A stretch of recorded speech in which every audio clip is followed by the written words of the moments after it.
Hello दोस्तों, कैसे हैं आप सब। आज की हमारी कहानी है कड़वाहट। देखो माँ जी, कहे देती हूँ कि अगर इसने मेरे सोने का कमरबंद नहीं दिया तो मैं अपने मायके वालों को बुलाऊंगी। फिर मत कहना कि बीच में उन्हें लाने की क्या ज़रूरत थी। अब तू ही बता बहू, मैंने तेरे सामने ही कितनी बार कहा है आरती से कि सोने का कमरबंद जानकी का है और सोने की हंसुली उसकी, लेकिन वो सुनती ही नहीं तो क्या करूं। अपनी सास की बात सुनकर जानकी तमतमाते हुए बोली, सारे फसाद की जड़ तो आप ही हो ना माँ जी। क्यों आपने मेरा कमरबंद आरती को चढ़ाया? आपने क्या सबको जानकी जैसी समझा है? सबर कर, मैं दिनेश से बात करूंगी। अरे घर परिवार में तो ऐसे ही एक दूसरे की चीज चढ़ा ही देते हैं। दोनों परिवारों की इज्जत का मामला होता है, पर इसका ये मतलब तो नहीं कि मैं कुछ नहीं जानती माँ जी। इससे तो पहले ही आई हूँ मैं इस घर में और दोनों चीज पहले मुझे ही मिली थी, पर मैंने तो कभी किसी चीज पे हक न जताया। हमें तो सिखाया गया है कि घर के बड़े जैसा कहें वैसा करना। हाँ बेटा, तभी तो पूरी रिश्तेदारी में तेरा उदाहरण दिया जाता है। चिंता ना कर। अरे तब तो इस दिनेश को ब्याह की इतनी जल्दी पड़ी थी कि मेरी कही हर बात को हाँ हाँ कहता गया। मामला यह था कि रमा जी ने अपने छोटे बेटे दिनेश की शादी में बड़ी बहू जानकी को उपहार में दिए जेवरों में से पुराने जमाने की सोने की हंसुली और कमरबंद छोटी बहू आरती को शादी के समय बरी में दे दिए। अब शादी के शुरुआती दिनों के बाद जब आरती दूसरे शहर में नौकरी करने वाले पति के साथ जाने लगी तो उसने अपने सारे जेवर भी अपने साथ रख लिए। ऐसा करते देख सास ने कहा, बहू परदेश में सारे जेवर लेकर जाने की क्या जरूरत है? 2-4 जोड़ी हल्के फुल्के ले जाओ, बाकी लॉकर में रख देंगे। माँ जी, मुझे गहने पहनने का बहुत शौक है और अब नहीं पहनूंगी तो फिर कहाँ पहना जाता है। ठीक है, जैसी तुम्हारी मर्जी, तेरे गहने हैं, तुम्हें ही ध्यान रखना है, पर बेटा ये कमरबंद मत लेकर जाना। क्यों? कमरबंद और हंसली ही तो एक एंटिक पीस हैं, बाकी चीजें तो सबके पास होती हैं। फिर माँ जी, मैं बच्ची थोड़ी हूँ, अपनी चीजों का ध्यान रखूंगी, आप बेफिक्र रहें। अब तुमसे क्या पर्दा, दरअसल कमरबंद जानकी का है और हंसुली तुम्हारी। बेटा, तुम्हें दिनेश ने तो बता ही दिया होगा कि कारोबार में घाटे के चलते अभी शादी का इंतजाम नहीं था, पर तुम्हारे पिताजी ने इसी महीने ब्याह करना चाहते थे तो। हाँ, पर कमरबंद तो आपने बरी में उपहार के रूप में दिया है और एक यह तो पुराने जमाने का है, अभी तो नहीं बनवाया, बाकी एक ही सेट है। बहू, मैं यह समझाना चाहती हूँ कि कई बार लोग लाज के दिखावे के लिए एक आध चीज सभी बहुओं के लिए ना माँ जी, मैं अपनी चढ़ाई चीजों को नहीं दूंगी। ना देते, मैंने तो नहीं कहा था।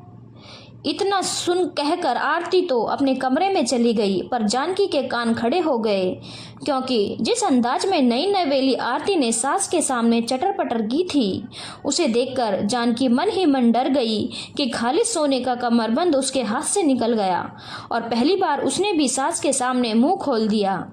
रमा जी ने मौका पाते ही दिनेश से कहा, देख दिनेश, मेरे लिए दोनों बहुएं एक जैसी हैं और बुजुर्गों की 2 चीजें ही तो मेरे पास थी। रमेश के ब्याह के समय मैंने तुम दोनों के ही सामने कह दिया था कि अभी तो जानकी की बरी में हंसुली और कमरबंद दोनों दे रही हूँ, पर बाद में हंसुली छोटी बहू के पास रहेगी। कहा था या नहीं? अब आरती को समझाओ। माँ, उपहार में दी चीज वापस लोगी क्या? वाह बेटा, उस दिन तो कह रहा था माँ कौन पहनता है आजकल जेवर, एक दिन का दिखावा होता है, भाभी के गहने चढ़ा दो, कुछ नया बनवाने की जरूरत नहीं। शुक्र है कि मैंने उसका सेट नहीं चढ़ाया। दिनेश और आरती का रुख देखकर जानकी के पति रमेश ने कहा, जानकी, मैं तुम्हारे हाथ जोड़ता हूँ, बात को मत बढ़ाओ, कारोबार को थोड़ा संभल जाने दो, ऐसे 2 कमरबंद बनवा दूंगा। सास ससुर और पति की लाचारी को देखकर जानकी ने मन मार लिया, पर उसने उस दिन के बाद ना तो आरती से बात की और ना ही दिनेश से।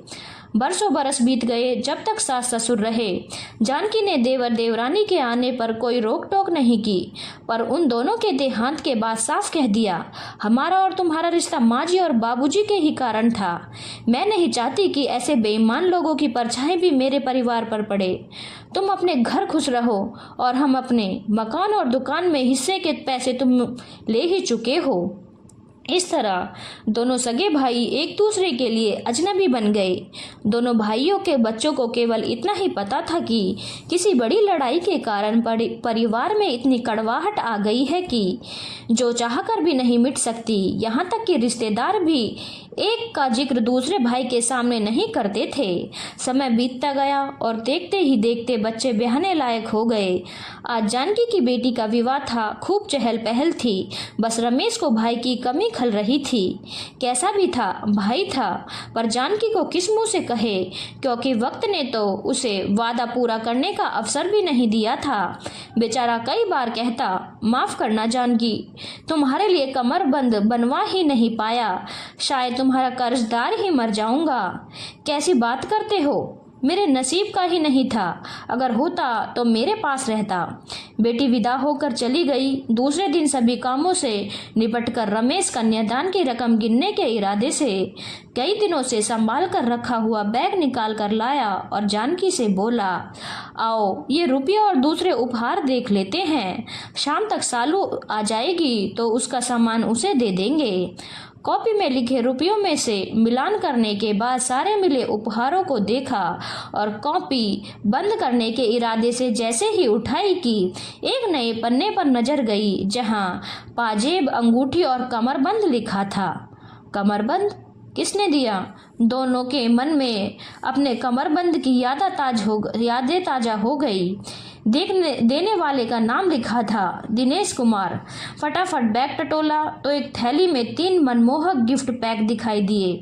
जानकी ने धड़कते दिल से जैसे ही पहली पैकिंग खोली तो मुंह खुला का खुला रह गया। ये तो मेरा कमरबंद है, कैसे?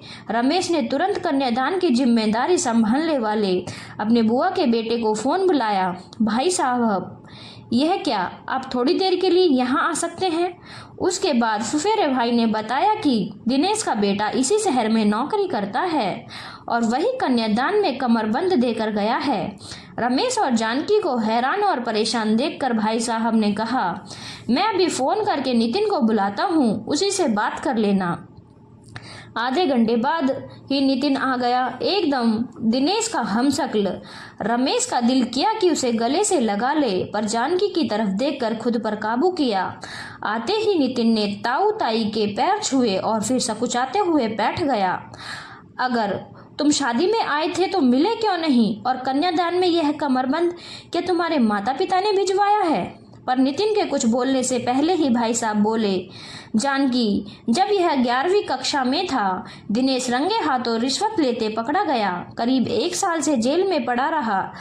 आरती के भाइयों ने भी मुसीबत में साथ नहीं दिया। उन्हीं दिनों आरती ने मुझे फोन किया और सहायता की प्रार्थना की। उन दोनों पर मुझे भी गुस्सा था, पर तुम्हारी बुआ यानी मेरी माँ ने अपने भतीजे की सहायता करने की गुहार लगाई तो मैं मना ना कर सका। नितिन की फीस तक के पैसे नहीं थे उनके पास। बस जैसे तैसे दिनेश बाहर आया, पर 2 महीने के भीतर ही लकवे का शिकार हो गया। उसने हमेशा के लिए खाट पकड़ ली। लोगों के हाथ पैर जोड़कर और दिनेश की शारीरिक दशा को मद्देनजर रखते हुए आरती को गुजारे लायक नौकरी मिल गई। और आपने मुझे कभी नहीं? रमेश, कई बार कोशिश की तुम्हें बताने की, तुम्हारे मन में इतनी कड़वाहट भरी थी कि तुमने इस घर में दिनेश का नाम लेने से भी। अब कैसा है मेरा भाई? जानकी बोली, हाँ, उस समय मन कड़वा था, गुस्सा था, जीवन के अनुभव की कमी थी, पर अब तो वो सब बातें मैं भूल चुकी हूँ। अरे जमीन जायदाद रुपए गहने क्या अपनों से बढ़कर होते हैं? चलिए नितिन के साथ चलते हैं। उसी समय तीनों नितिन के साथ अपने घर पहुँचते हैं। घर की बिखरी हालत उनके जीवन की दशा को बखूबी बयां कर रही थी। बिस्तर पर पड़े दिनेश की आंखों से बहते आंसू मन के पश्चाताप की निशानी थे और जेठ जेठानी के सामने आरती के जुड़े हाथ इस बात को समझाने के लिए काफी थे कि किसी की आह कभी खाली नहीं जाती। उस समय जानकी ने पति से कहा, सुनिए जी, किसी एम्बुलेंस का इंतजाम कीजिए। हमारे रहते हुए ना तो आरती मजबूरी में घर चलाने के लिए नौकरी करेगी और न दिनेश अकेला पड़ा रहेगा।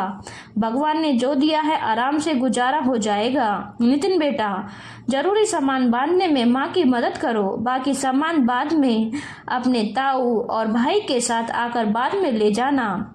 भाभी, क्या आपने मुझे इतना होने पर भी माफ़ कर दिया? चुप कर, बहुत चला ली अपनी। मैं माँ जी नहीं हूँ कि तुम्हें मनमानी करने दूंगी। मैं बड़ी हूँ और बड़ी ही रहूंगी। जानकी ने आरती को गले लगाकर वर्षों की कड़वाहट को मिटा दिया था। धन्यवाद दोस्तों। अगर आपको कहानी अच्छी लगी हो तो चैनल को लाइक, शेयर और सब्सक्राइब करना ना भूलें।